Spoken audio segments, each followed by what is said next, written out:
আসসালামু আলাইকুম সম্মানিত বন্ধুরা, আশা করছি আল্লাহর রহমতে সবাই অনেক ভালো আছেন। তো ভিউয়ার্স, আজকে আপনাদের মাঝে তিনতলা ফাউন্ডেশন দিয়ে একতলা কমপ্লিট এবং দ্বিতীয় তলার একটি ছাদ দিয়ে রাখলে বর্তমান সময়ে কত টাকা খরচ হবে এবং ধানি জমিতে যদি আপনারা একটি বাড়ি নির্মাণ করেন তাহলে কিভাবে কি রাখবেন, তারপরে আছেন যদি আপনারা লম্বা জমিতে বাড়ি করেন তাহলে কিভাবে করবেন, সেই বিষয়গুলো নিয়ে সরাসরি আপনাদেরকে দেখানোর চেষ্টা করব। তো আশা করছি যে সকল ভাইরা ফিউচারে বাড়ি নির্মাণ করবেন ভাবছেন কষ্টের টাকা দিয়ে, এবং যে সকল ভাইরা ধানি জমিতে বাড়ি নির্মাণ করবেন ভাবছেন তারা আজকের ভিডিওটি না টেনে সম্পূর্ণ দেখতে পারেন। তো তিনতলা ফাউন্ডেশন দিলে অনেকেই প্রশ্ন করে থাকেন যে তিনতলা ফাউন্ডেশন দিলে পাইলিং করতে হয় কিনা। তা আমরা বরাবর আগের অনেকগুলো ভিডিওতে বলে আসছি যে তিনতলার জন্য পাইলিং করতে হয় না, যদি জায়গার মাটি ভালো থাকে সেই ক্ষেত্রে পাইলিং করতে হয় না। তো দেখেন এখানে আমাদের বাড়ির ফ্রন্ট সাইডটা দেখতে এরকম দেখা যাচ্ছে, সামনে কোনো ব্যালকনি রাখা হয়নি, কেননা আমাদের সামনে এবং পিছনে যে পাশে তিনটা কলম দেখতে পাচ্ছেন এই পাশে জায়গাটা কম, অর্থাৎ প্রস্থটা কম, দৈর্ঘ্যটা আমাদের লম্বা আছে, অর্থাৎ দৈর্ঘ্য আছে 44 ফিট, প্রস্থ হচ্ছে 24 ফিট, টোটালি 1056 স্কোয়ার ফিটের মধ্যে সম্পূর্ণ বাড়িটি করা হয়েছে। তো 1056 স্কোয়ার ফিটের মধ্যে আমরা 4টি বেডরুম, 2টি টয়লেট, একটি কিচেন দিয়েছি নিচতলায়, এবং দোতলায় হবে 4টি বেডরুম, 2টি ব্যালকনি হবে এবং একটি টয়লেট, 2টি টয়লেট হবে, একটি কিচেন হবে। তো আমরা উপরে গিয়ে অর্থাৎ দোতলায় গিয়ে কিন্তু আমরা চাইলে আরও 2 ফিটের মতো জায়গা আমরা বাড়াতে পারবো, সেজন্য আমরা নিচতলায় কোনো ব্যালকনি দিইনি, যেহেতু আমাদের দুই পাশে জায়গার পরিমাণ কম সেহেতু আমরা এভাবে দিয়েছি।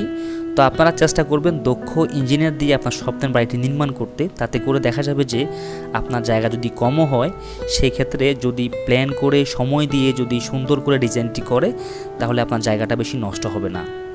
তো ভিউয়ার্স, আমরাও বাড়ির ড্রয়িং ডিজাইন করে থাকি, আপনারা চাইলে স্ক্রিনে থাকা নাম্বারে আমাদের সাথে যোগাযোগ করতে পারেন। আমরা সারা বাংলাদেশের 64 জেলায় এসএফ পরিবহন, সুন্দরবন কুরিয়ার সার্ভিসের মাধ্যমে ড্রয়িং ডিজাইন করে পাঠিয়ে দিয়ে থাকি, অথবা আপনারা চাইলে আপনারা আমাদের কাছ থেকে হাতে হাতে সংগ্রহ করতে পারবেন, আমাদের অফিস থেকে এসে কালেক্ট করতে পারবেন।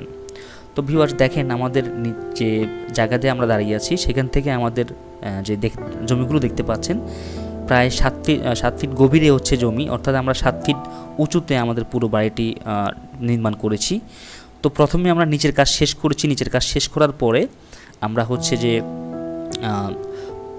ভীম পর্যন্ত এসে তারপরে আমরা হচ্ছে বাকি কাজগুলো করেছি। তো আপনারা যারা ধানি জমিতে বাড়ি নির্মাণ করবেন অবশ্যই নিচের কাজগুলো আগে শেষ করে ফেলবেন, শেষ করে তারপরে আপনারা ভিটি পর্যন্ত, ভিটি লেভেল এসে তারপরে আপনারা চারপাশে বালি মাটি ফেলে আপনার জায়গাটাকে আটকানোর চেষ্টা করবেন। তো ভিউয়ার্স, এভাবে করলে আপনাদের লেবার খরচটা বাঁচবে। এবং আপনারা এখানে দেখতে পাচ্ছেন যে আমরা কলমের সাইজ দিয়েছি 10 ইঞ্চি বাই 12 ইঞ্চি এবং ভীমের সাইজ দিয়েছি 12 ইঞ্চি বাই 10 ইঞ্চি বাই 12 ইঞ্চি করে। তো এখানে আমরা এমনভাবে বিমগুলো দিয়েছি, এমনভাবেই কলমগুলো দিয়েছি যাতে করে আমাদের এই তিনতলা ফাউন্ডেশনের যে একটা ওয়েট আছে সেই ওয়েটটা যাতে নিতে পারে সেভাবে কলমগুলো দেওয়া হয়েছে। এবং এই পাশে দেখতে পাচ্ছেন যেহেতু সেফটি ট্যাঙ্কিটা আমরা বাইরে দিয়েছি, অর্থাৎ রুমের ভিতরে দিয়ে বাইরে শুধু মুখগুলো দিয়েছি।